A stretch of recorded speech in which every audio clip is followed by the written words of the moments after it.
నువ్వు కడతా అంటున్నదేంది? బాపు ఘాట్ కడతా అంటున్నావు. బాపు ఘాట్ ను ఆరాధించే వాళ్ళు ఉండాలి తప్ప బాపు ఘాట్ నిర్మాణం పేరిట బాధితులు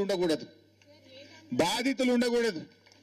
గాంధీజీ గారు ఆయన అహింసావాది.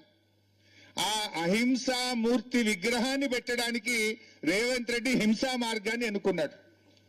అహింసామూర్తి విగ్రహం పెట్టడానికి హింసా మార్గంలో బలవంతంగా మెడ మీద కత్తి పెట్టి మీరు ఇల్లు ఖాళీ చేస్తారా, కూల్చమంటారా అని మాట్లాడుతున్నాడు.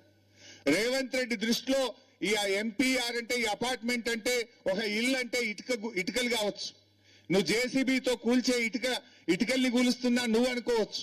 కానీ ఒక మధ్యతరగతి వాళ్లకు, ఒక పేద వాళ్లకు అది జీవితాంతం రెక్కలు ముక్కలు చేసుకొని రూపాయి కూడబెట్టుకొని బ్యాంకుల్లో అప్పులు తెచ్చి ఒక కళ నిజం చేసుకుంటారు.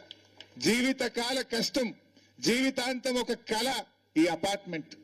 నువ్వు కానీ ఓ ప్రొక్లైన్ పెట్టా రాత్రి కూలగొడతా అంటే అది జీవితాలు కూల్చడం.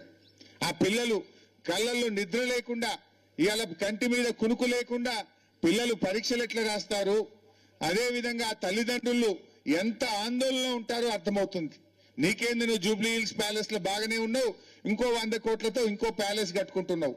కానీ ఈ పేదల పరిస్థితి ఏంది, ఈ మధ్యతరగతి ప్రజల పరిస్థితి ఏందో ఒక్కసారి ఆలోచించాల్సిన అవసరం ఉంది.